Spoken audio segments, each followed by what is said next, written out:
Martin Luther King Jr.'s paternal grandparents, James King and Delia Lindsay King, were sharecroppers in Georgia during the late 19th century.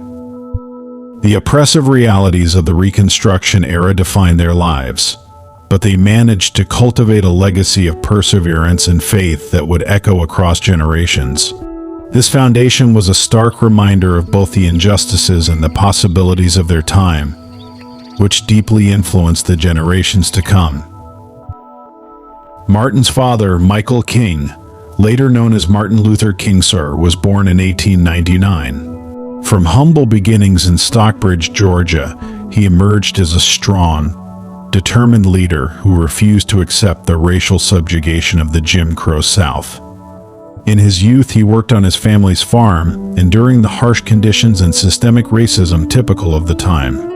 However, he possessed a fervent belief that education and faith could be tools of liberation.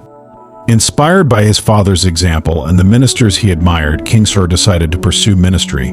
He attended Morehouse College and became a Baptist preacher, later transforming Ebenezer Baptist Church in Atlanta into a beacon for the Black community. King Sr. was not merely a preacher, he was an activist who spoke against segregation, set an example of dignity for his children, and instilled in them the courage to challenge societal wrongs. Alberta Williams King, Martin Jr.'s mother, was born in 1904 into a family of educators and clergy. Her father, Reverend Adam Daniel Williams, served as the pastor of Ebenezer Baptist Church before Martin Luther King Sr. succeeded him. Alberta was highly educated for her time, attending Spelman College and the Hampton Normal and Agricultural Institute, where she trained as a teacher. Her intellect, musical talent, and nurturing spirit profoundly shaped her children. Alberta ensured her household was one of discipline, education, and spirituality. Her piano playing and participation in church activities demonstrated the importance of creativity and service, while her gentle demeanor balanced the firm leadership of her husband. Atlanta, Georgia, at the turn of the 20th century, was a microcosm of the segregated South. It was a city divided by color lines, where opportunities for African Americans were severely limited. Yet, it was also a hub of Black intellectualism and enterprise. The King family lived in the Sweet Auburn neighborhood, a thriving area for African American businesses and culture. Growing up in this environment gave young Martin exposure to both the harsh realities of systemic oppression and the possibilities of resistance and progress within his community. This legacy of faith, education, and resilience was the foundation upon which Martin Luther King Jr. would build his life. These early influences were instrumental in shaping the ideals and convictions that he carried into his leadership. On January 1929, Martin Luther King Jr. was born in Atlanta, a time and place deeply entrenched in the rigid racial divides of the Jim Crow South.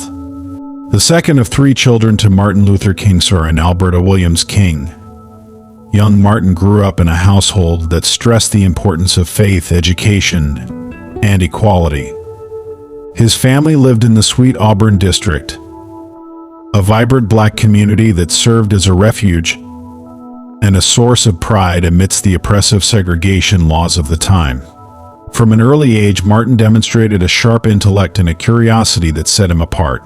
His parents fostered these qualities, ensuring he understood the value of knowledge as a tool for liberation. At home, the family held regular discussions about justice and morality. Martin Jr. observed his father's strength in confronting injustice, witnessing moments when King Sr. publicly challenged the inequities of segregation, even refusing to abide by discriminatory rules at times. These experiences left a lasting impression on the young boy, planting the seeds of activism. Despite their close-knit and nurturing household, Martin's childhood was not shielded from the harsh realities of racism. At 6 years old, he experienced a pivotal moment that would mark him forever. A close white friend was abruptly forbidden by his parents to play with Martin because of the color of his skin. The pain of that rejection left an indelible mark on the young boy, igniting a fire within him to challenge the very foundations of racial discrimination. Martin's academic journey began at the Young Street Elementary School in Atlanta, where he quickly stood out for his exceptional ability to grasp complex subjects. Though his teachers often remarked on his potential, he remained grounded, participating actively in church activities and learning the principles of leadership and oratory from his father and other community leaders. By the age of 13, he delivered his first public speech during a state competition, passionately arguing against racial discrimination. Even then, his words carried the conviction and moral clarity that would later define his life's work. Martin's passion for learning and determination led him to skip both the 9th and 12th grades, propelling him into Morehouse College at just 15 years old. Morehouse, an esteemed historically black college, was a transformative environment for him. There, he encountered the teachings of Dr. Benjamin Mays, the college's president, and an influential mentor who challenged Martin to view social justice as a moral imperative tied to faith. Mays' sermons and intellectual rigor encouraged Martin to see ministry as not just a calling but also a platform for societal change. Initially uncertain about pursuing a career in ministry, Martin's intellectual pursuits at Morehouse opened his mind to a range of possibilities. He immersed himself in philosophy and the works of great thinkers including Henry David Thoreau and Mahatma Gandhi. These ideas, particularly Gandhi's principles of nonviolent resistance, would later become cornerstones of his own philosophy. After graduating from Morehouse in 1948 with a degree in sociology, Martin enrolled at Crozer Theological Seminary in Chester, Pennsylvania, to further explore his growing interest in theology. Crozer exposed him to a broader world, away from the segregated South, and allowed him to interact with diverse classmates and perspectives. His academic excellence earned him a fellowship, and he graduated as the valedictorian of his class in 1951. His pursuit of knowledge didn't stop there. Martin continued his studies at Boston University, where he earned a doctorate in systematic theology in 1955. It was during his time in Boston that he met Coretta Scott, a talented musician and activist in her own right. Their shared vision of social change and mutual respect formed the foundation of a partnership that would become central to the civil rights movement. Through years of rigorous education, exposure to diverse ideas, and formative relationships, Martin Luther King Jr. was slowly evolving into the figure the world would come to know. By the time he completed his formal education, he was not just a scholar but a man deeply committed to using his voice and influence to fight for justice, equality, and the dignity of all people. After completing his doctoral studies at Boston University, Martin Luther King Jr. returned to the South, deeply committed to applying his theological and philosophical training to the pursuit of justice. In 1954, at just 25 years old, he accepted a position as the pastor of Dexter Avenue Baptist Church in Montgomery, Alabama. The church, located in the heart of the segregated South, became a natural platform for Martin to merge his ministerial duties with his burgeoning activism. Montgomery at the time was a city steeped in racial injustice. Segregation was not only a social norm but also codified into law. Public facilities, schools, transportation, and even churches were divided along racial lines, with black residents often subjected to substandard conditions. It was in this environment that Martin began to solidify his voice as a leader capable of inspiring collective action against these injustices. The spark that ignited the Montgomery bus boycott, and ultimately Martin's rise to national prominence, came on December 1, 1955. Rosa Parks, a 42-year-old seamstress and activist, refused to give up her seat to a white passenger on a Montgomery bus. Her arrest triggered a wave of anger and frustration within the black community. Local leaders saw the opportunity for collective action, and Martin was chosen to lead the newly formed Montgomery Improvement Association, MIA. Though initially reluctant to step into such a prominent role, Martin accepted the position with humility and resolve. His education and upbringing had prepared him for this moment.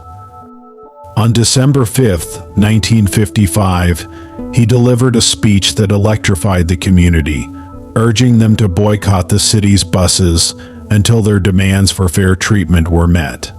The speech marked the beginning of his career as a public speaker and activist, showcasing his ability to inspire through both logic and emotion. The Montgomery bus boycott lasted for over a year, during which Martin faced immense personal and professional challenges. His home was bombed and he was arrested multiple times on trumped-up charges. Yet, he remained steadfast, urging the community to adopt a strategy of nonviolent resistance.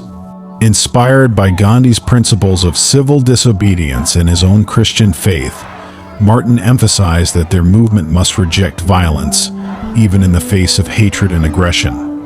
This approach proved to be both morally and strategically effective.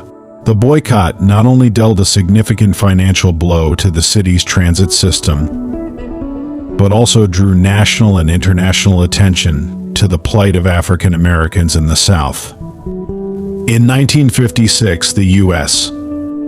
Supreme Court ruled that segregation on public buses was unconstitutional, marking a significant victory for the movement and solidifying Martin as a leading figure in the struggle for civil rights. The success of the Montgomery bus boycott propelled Martin into the national spotlight. Recognizing the need for a unified front in the fight against racial injustice, he joined forces with other prominent leaders to establish the Southern Christian Leadership Conference, SCLOC, in 1957. The organization aimed to harness the power of black churches as centers of activism, using nonviolent protest as a tool for achieving social and political change. Under Martin's leadership, the SCLOC became a driving force in the civil rights movement. He traveled extensively, speaking to audiences across the country and galvanizing communities to stand up against segregation and inequality. His speeches were not only calls to action but also profound moral reflections, drawing on biblical teachings, historical context, and philosophical principles. This period marked the beginning of Martin Luther King Jr.'s transformation from a local pastor to a national leader and symbol of the civil rights movement. His ability to articulate the struggles and aspirations of millions made him a unifying figure, capable of bridging divides and inspiring hope even in the face of immense adversity. As the civil rights movement gained momentum in the late 1950s and early 1960s, Martin Luther King Jr. emerged as its most recognizable leader. His unwavering commitment to nonviolence and his powerful oratory inspired millions to join the struggle for justice. This period was marked by pivotal events that not only tested Martin's resolve but also defined his legacy. One of the first major campaigns Martin led during this period was in Birmingham, Alabama, in 1963. Birmingham was notorious for its deeply entrenched segregation and violent enforcement of racial hierarchies. Under Martin's leadership, the Southern Christian Leadership Conference, SCLOC, launched Project C, a campaign of nonviolent protests, sit-ins, and boycotts aimed at dismantling segregation in the city. The Birmingham campaign faced brutal opposition. Peaceful protesters, including children, were met with fire hoses, attack dogs, and mass arrests. Martin himself was arrested and placed in solitary confinement. It was during this time that he wrote his famous letter from Birmingham jail, a profound defense of civil disobedience and a scathing critique of the complacency of white moderates.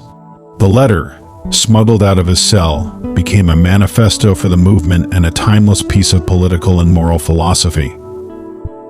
The images of violence in Birmingham, broadcast on national television, shocked the conscience of the nation and drew widespread sympathy for the civil rights movement. The campaign's success forced local officials to begin dismantling segregation laws, and it set the stage for the March on Washington for Jobs and Freedom later that year. On August 28, 1963, Martin delivered his iconic "I Have a Dream" speech from the steps of the Lincoln Memorial. Speaking to a crowd of over 250,000 people, He articulated a vision of a future where individuals would be judged not by the color of their skin, but by the content of their character. The speech, with its poetic cadence and moral clarity, remains one of the most celebrated moments in American history. Martin's leadership extended beyond speeches and symbolic actions. In 1964, he worked tirelessly to support the Civil Rights Act, landmark legislation that prohibited discrimination based on race, color, religion, sex, or national origin. That same year, his efforts were recognized on the global stage when he became the youngest recipient of the Nobel Peace Prize. In his acceptance speech, he reaffirmed his belief in nonviolence as the most potent weapon for oppressed people. The following year, Martin turned his attention to Selma, Alabama, where the right to vote was the central issue. The Selma to Montgomery marches, organized in response to the violent suppression of black voters, were met with brutal resistance. The first march, known as Bloody Sunday, saw peaceful protesters attacked by state troopers on the Edmund Pettus Bridge. Undeterred, Martin led a second march days later, drawing national attention to the cause. These efforts culminated in the passage of the Voting Rights Act of 1965, a transformative piece of legislation that aimed to eliminate racial barriers to voting. It was another significant victory for the civil rights movement and a testament to Martin's leadership and strategic vision. During this period, Martin also began addressing issues beyond civil rights, including economic inequality and opposition to the Vietnam War. He launched the Poor People's Campaign, an ambitious initiative aimed at addressing poverty across racial lines. However, his outspoken criticism of U.S. foreign policy, particularly his condemnation of the Vietnam War, alienated some allies and invited intense scrutiny from the government and media. Despite the challenges and opposition, Martin remained steadfast in his mission. His leadership during the height of the civil rights movement not only dismantled institutionalized racism but also inspired a global struggle for human rights and social justice. As the civil rights movement evolved, so did Martin Luther King Jr.'s vision. By the late 1960s, he had expanded his focus beyond racial equality to include issues of economic justice, poverty, and opposition to the Vietnam War. These years were marked by both profound achievements and growing challenges, as Martin faced increasing resistance not only from segregationists but also from some of his own allies.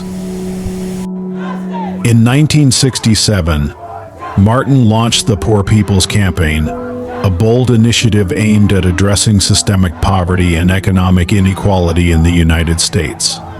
He believed that the fight for civil rights was incomplete without tackling the underlying economic disparities that affected millions of Americans, regardless of race. The campaign called for a radical redistribution of economic and political power, demanding better jobs, wages, and housing for the nation's poor. Martin envisioned a massive march on Washington, where people from all racial and economic backgrounds would unite to demand justice. However, this broader focus was not without controversy. Some critics within the civil rights movement argued that addressing economic inequality diluted the struggle for racial justice. Others feared the campaign's ambitious goals might overshadow recent legislative victories like the Civil Rights Act and Voting Rights Act.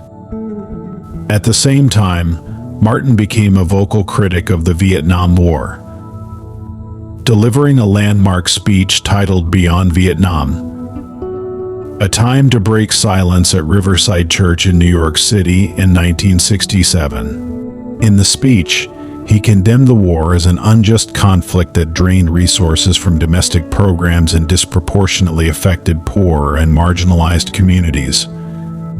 This stance alienated many of his political allies, including President Lyndon B. Johnson, and led to harsh criticism from the media. Despite the mounting pressures, Martin remained resolute. In early 1968, he turned his attention to Memphis, Tennessee, where sanitation workers were striking for better wages and working conditions following the tragic deaths of 2 black workers.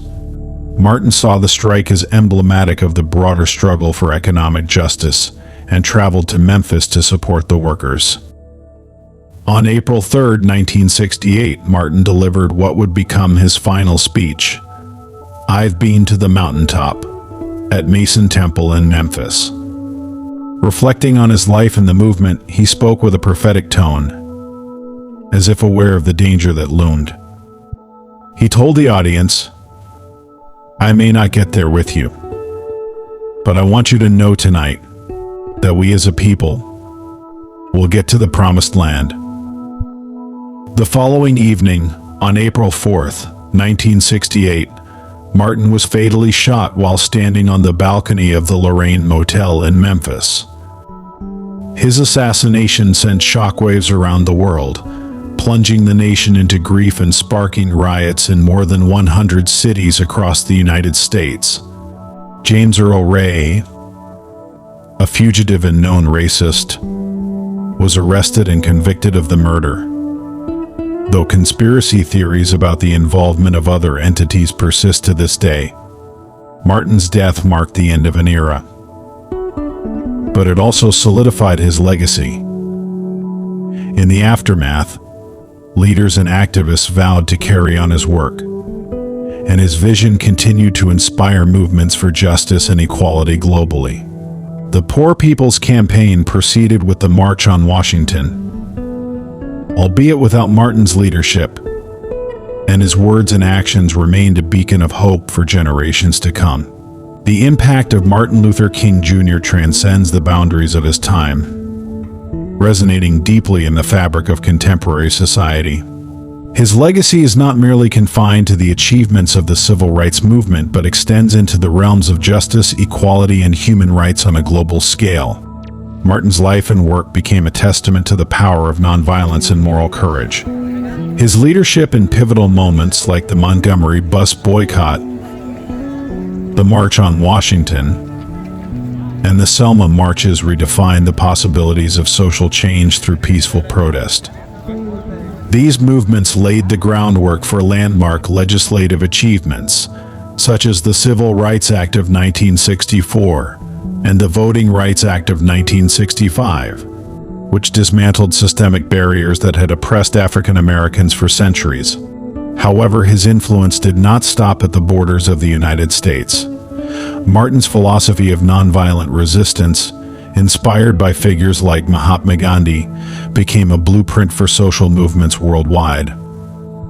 From the anti-apartheid struggle in South Africa to pro-democracy protests in Eastern Europe and beyond, his ideas sparked hope and action for oppressed peoples everywhere. The establishment of Martin Luther King Jr. Day as a federal holiday in 1983 cemented his place as one of the most revered figures in American history, observed annually on the third Monday of January.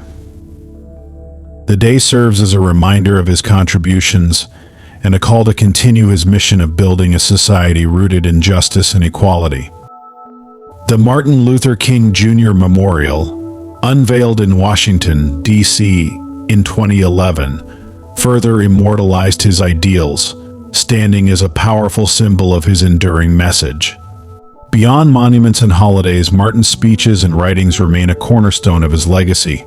His words, such as the iconic "I Have a Dream" speech, continue to inspire generations to envision a world where equality and freedom prevail.